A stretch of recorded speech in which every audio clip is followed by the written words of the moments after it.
پاکستانی اور پاکستان میں پاکستانی پاکستان کا پرچم 14 اگست کو لہراتے ہیں ایک وجہ سے کہ 14 اگست کو پاکستان بنا تھا، آج ہمارا قومی دن ہے، آج ہمارا نیشنل ڈے ہے، اور ہم پاکستان کے پرچم کو لہراتے ہوئے یہ عزم کرتے ہیں ہم اس پرچم کو سرنگو نہیں ہونے دیں گے، اور میں پاکستان کا پرچم 14 اگست کو لہراتا ہوں۔ ہم نے بعض مسائل کی وجہ سے، بعض حالات کی وجہ سے 14 کی بجائے 13 اگست کو ہم نے استحکام پاکستان سیمینار رکھا ہے۔ کل 14 کو ہمارا سیلا والی میں سیمینار ہوگا۔ میں نے اپنی مصروفیات کے پیش نظر یہ فیصلہ کیا، ہم جو پاکستان کا پرچم لہراتے ہیں، یاد رکھنے اس کی 2 وجہ ہیں۔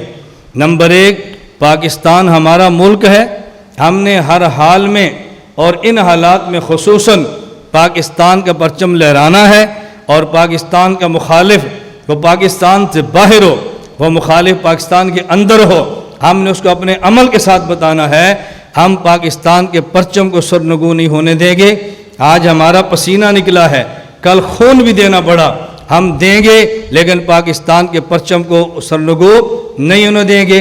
اور توجہ رکھنا، دوسری وجہ، یہ پاکستان کا پرچم کسی غیر نے نہیں لہرایا۔ پاکستان کے پرچم لہرانے والے علامہ ظفر احمد عثمانی بنگلہ دیش میں تھے، علامہ شبیر احمد عثمانی پاکستان میں تھے۔ میرے اکابر علماء دیوبند نے پاکستان کے پرچم کو لہرایا ہے، اور اگر قائد اعظم محمد علی جناح رحمۃ اللہ علیہ کو علماء دیوبند پر اعتماد نہ ہوتا، پاکستان کے پرچم کشائی کی تقریب کبھی ان سے نہ کرواتے۔ محمد علی جناح نے علماء پر اعتماد کیا ہے، سیاستدانوں کو علماء پر اعتماد کرنا چاہیے۔ اگر قائد اعظم محمد علی جناح کے نام لیواؤ تو 14 اگست کو پرچم لہرانے کے لیے تمہیں علماء کا اور خصوصاً علماء دیوبند کا تمہیں اہتمام کرنا چاہیے۔ جو بات میں کہنے لگا ہوں، علامہ شبیر احمد عثمانی میرے بزرگ ہیں، علامہ ظفر احمد عثمانی میرے بزرگ ہیں، اور پوری دنیا جانتی ہے بطور خاص میں ختم نبوت، دفاع صحابہ، فقہ حنفی، اکابر علماء دیوبند کا جرأت کے ساتھ دفاع کرتا ہوں۔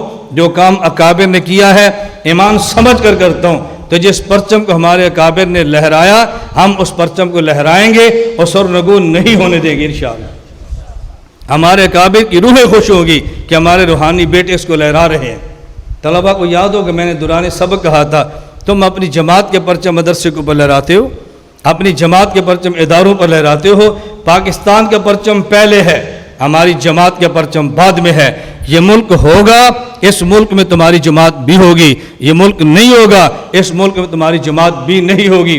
ہم کہتے ہیں اپنی جماعت کے پرچم لہرائیں، لیکن پاکستان کا پرچم پہلے ہے اور جماعت کا پرچم بعد میں ہے۔ ہم قومی ترانہ بھی پڑھیں گے، پاکستان کے پرچم بھی لہرائیں گے، آخر میں دعا بھی کرتے ہیں اللہ تعالی ہم سب کو پاکستان کے ساتھ اخلاص کے ساتھ ہمدردی کے ساتھ ہمیں چلنے کی توفیق عطا فرمائے۔ ہم محنت بھی کریں، پاکستان سے جہالت، پاکستان سے کرپشن، پاکستان سے سود، پاکستان سے غنڈہ گردی، پاکستان سے دہشت گردی، پاکستان سے فرقہ واریت، یہ جتنے جرائم ہیں ان کو جڑ سے اکھاڑیں۔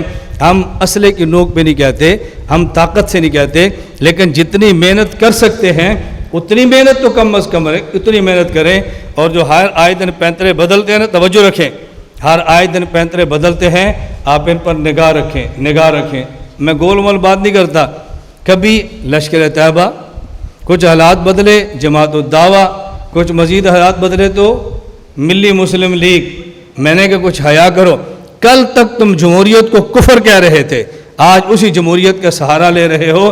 ایک ہم علماء دیوبند ہیں، ہم جمہوریت کو کفر بھی نہیں کہتے، جمہوریت کو اسلام بھی نہیں کہتے، ہم جمہوریت کو ضرورت کہتے ہیں، اور ضرورت کے درجے میں ہوتی ہے۔ ہماری ہر آئے دن پالیسیاں نہیں بدلتی، ہم تسلسل اپنے کام کے ساتھ لگے ہیں۔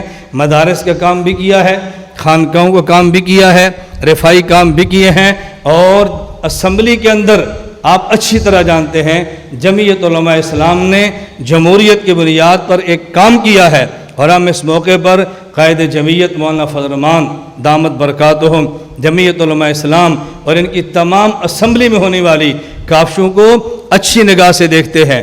ہم تائید کرتے ہیں اور بھرپور تائید کرتے ہیں، اور جب بھی کوئی اچھا موقع اختیار کرے گا ہم پیچھے نہیں ہٹیں گے بلکہ ان کی تائید کریں گے۔